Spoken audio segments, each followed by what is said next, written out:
I am Nick, and in today's video, I'll show you that gravity acceleration is not a constant. As you can right here, we have a ball that is falling towards the ground with an acceleration a. Since that acceleration occurs from gravity, we symbolize it with the lowercase letter g, which stands for gravity acceleration. We all were obviously taught in school that g is equal to 9.81, so we wrote 10, and it is a constant, meaning that it is the same everywhere in the world. Well, guess what? That is completely wrong. I will prove why. Share this to your teacher. The whole time I was talking, the ball was falling, and it finally reached the ground, which is at sea level. Keep that in mind. Let me clear the board and redraw. You have to admit this is the best sphere you've ever seen in your entire life. This is the Earth. But why is it so empty? Let's add some land. A little island over there. Okay.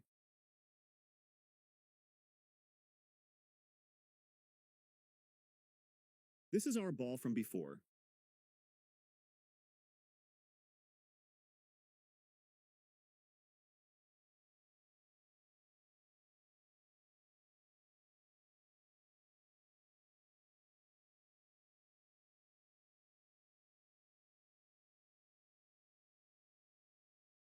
This red line is the radius of the Earth.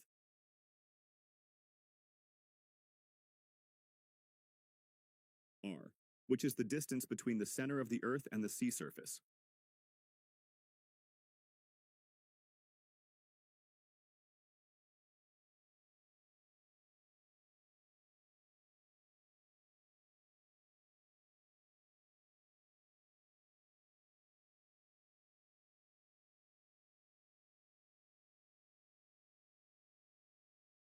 R is equal to 6,374,000 meters. It is also equal to its diameter divided by 2, but anyway, R is one of the variables we will use. But there is another one.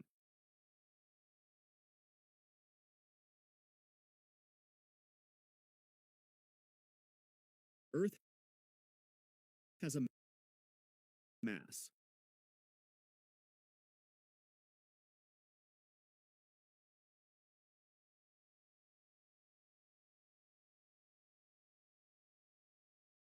Call it m.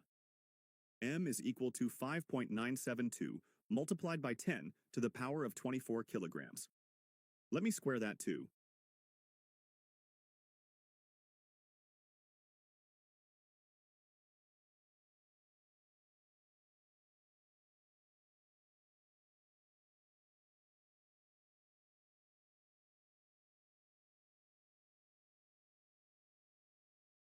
Okay, so this is Earth's mass, and this is g.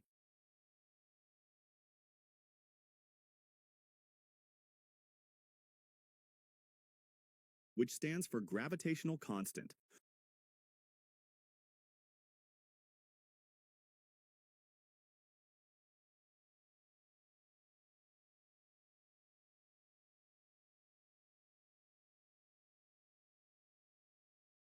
But warning, do not get confused here.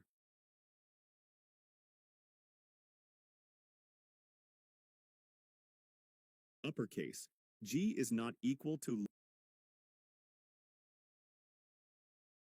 lowercase g. G is equal to 6.674 multiplied by 10 to the power of minus 11 newtons multiplied by meters squared over seconds squared.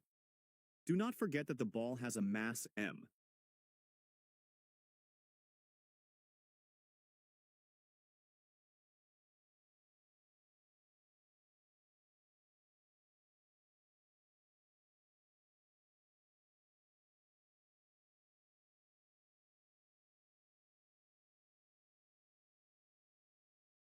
Let's say it is equal to 10 kilograms.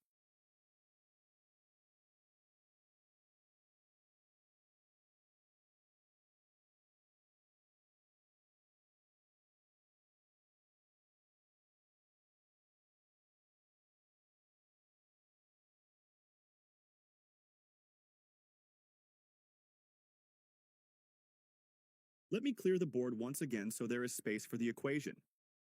G, which is a function of r,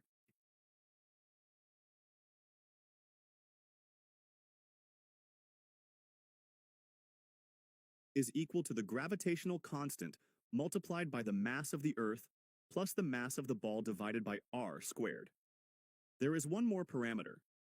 Mu is equal to the g multiplied by the mass of the Earth plus the mass of the ball divided by r squared, which then reduces to gm, because the mass of the ball is too small compared to Earth's, making it negligible. But we are still going to use this version because we want to be accurate. Okay, so once again, g is equal to 6.674 multiplied by 10 to the power of minus 11 newtons multiplied by meters squared over seconds squared.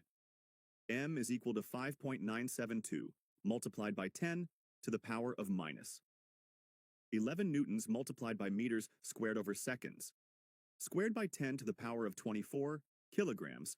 M is equal to 10 kilograms. R is equal to 6,374,000 meters. Now let's do the calculations. If you want, go and actually try to solve it yourself. And boom! That is where g comes from and why it is not constant. G is proportional to r. That means that if r was greater than 6,374,000, for example, if our ball was not at sea level and was way higher, then g would be less than 9.81 meters per second squared. That was both a proof and an introduction to my astrodynamics course. Smash that subscribe button and drop a comment of your teacher's reaction. Thank you so much for watching. Till the end with me, bye.